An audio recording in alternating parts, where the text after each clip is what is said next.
Bienvenue à toutes et à tous pour cette exploration.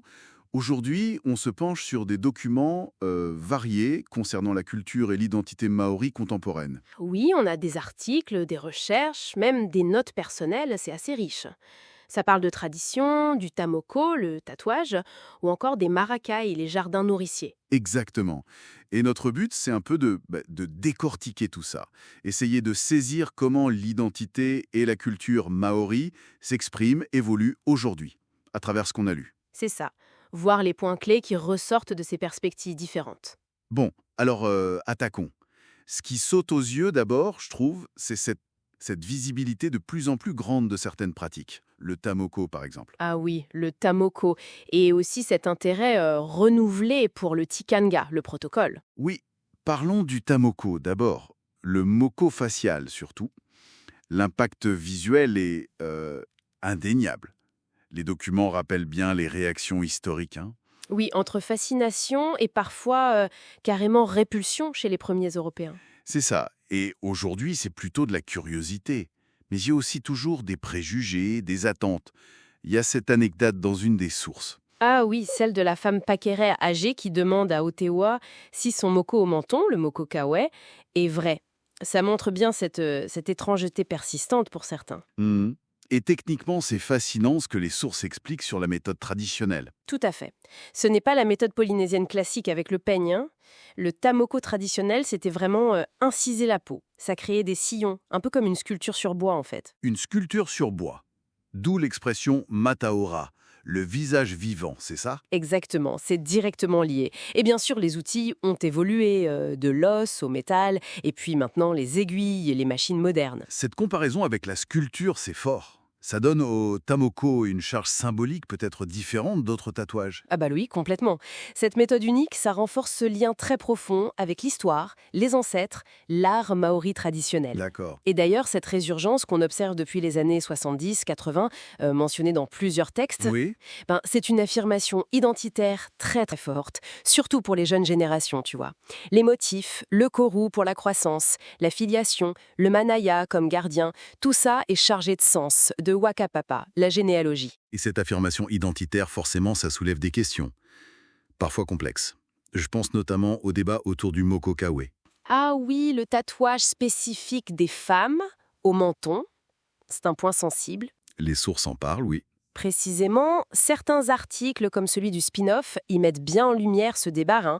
Est-ce que le mokokawe est un droit qui appartient aux femmes maoris, liées à leur généalogie, leur wakapapa, et à la mana waine, cette puissance féminine maori? Mhm. Ou est-ce que c'est juste un ornement, quelque chose d'accessible à toutes? La controverse autour de Sally Anderson avait soulevé ça. Et ce débat s'inscrit dans un contexte plus large, j'imagine. Tout à fait. C'est lié à la décolonisation, à la revendication du Tino Rangatiratanga, le droit à l'autodétermination, à la souveraineté maori. C'est pas juste une question esthétique, loin de là. Bien sûr.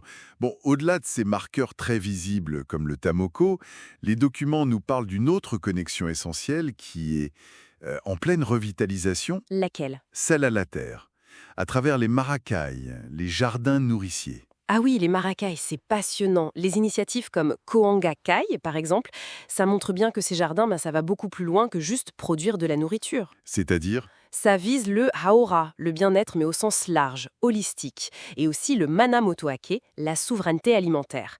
Ça permet de renouer avec des savoirs anciens, comme le maramataka, le calendrier lunaire, mhm, et ça renforce ce lien fondamental à la wenwa, la terre. et l'impact a l'air assez incroyable si on regarde les chiffres cités par Tewatu Ora sur Koangakai. Absolument.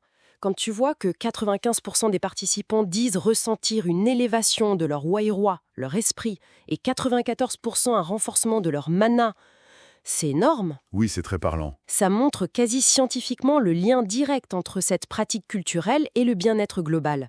Ça défie un peu nos visions occidentales de la santé parfois.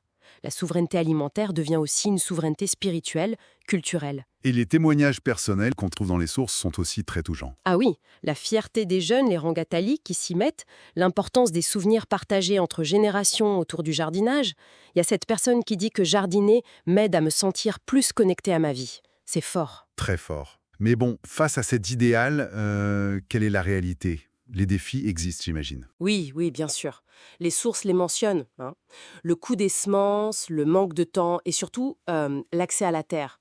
C'est un héritage compliqué de la colonisation, ça. Et puis la pression des modes de vie urbains aussi. D'accord. Mais ce qui ressort aussi très fort, c'est cette volonté de résilience, ce désir de décoloniser la production alimentaire, comme le dit une source, retrouver une forme d'autonomie. De la terre, on passe aux relations sociaux. Le Tikana, le protocole maori, c'est un autre pilier important abordé. Mhm. Il y a une série, Ongi to Hangi, qui est citée comme exemple d'effort pour démystifier un peu ce Tikana pour un public plus large. Oui, c'est un bon exemple. Parce que le tikana, c'est pas juste un ensemble de règles rigides ou dépassées, hein. C'est vivant. Et souvent très très pragmatique en fait. Ah oui? Comment ça? L'exemple de ne pas s'asseoir sur une table où l'on mange. C'est une question d'hygiène de base et de respect pour la nourriture, le kae. Ou la manaki tanga, l'hospitalité. L'hospitalité, oui. Qui implique de bien nourrir ses invités. C'est central. Les marais sont décrits comme des bastions culturels, mais ce sont surtout des espaces de vie, de communauté essentiels. Et comment est-ce que comprendre ce Tikonaka peut aider à créer du lien, même pour ceux qui se sentent un peu loin des marais, qu'ils soient maoris ou non? Parce que le tikanaka, ça imprègne les valeurs, les interactions de tous les jours, bien au-delà des cérémonies. Comprendre le respect dû aux aînés, les kaumatua, l'importance du partage, le koha, la façon d'aborder les autres. D'accord. Tout ça, ça fluidifie les relations, ça renforce le tissu social, le wanao au sens large. C'est la preuve que c'est toujours pertinent aujourd'hui. Donc, si on récapitule un peu notre mission, qui était de voir ce qui ressort de ces sources sur l'identité maori actuelle, qu'est-ce qu'on a vu? Avant tout, une culture très dynamique, je dirais, qui puise dans ses racines pour innover, pour s'affirmer aujourd'hui. Oui, La revitalisation du tamoko, des maracais, de tikanga, ce sont des réponses identitaires fortes face aux défis actuels et passés. tout à fait.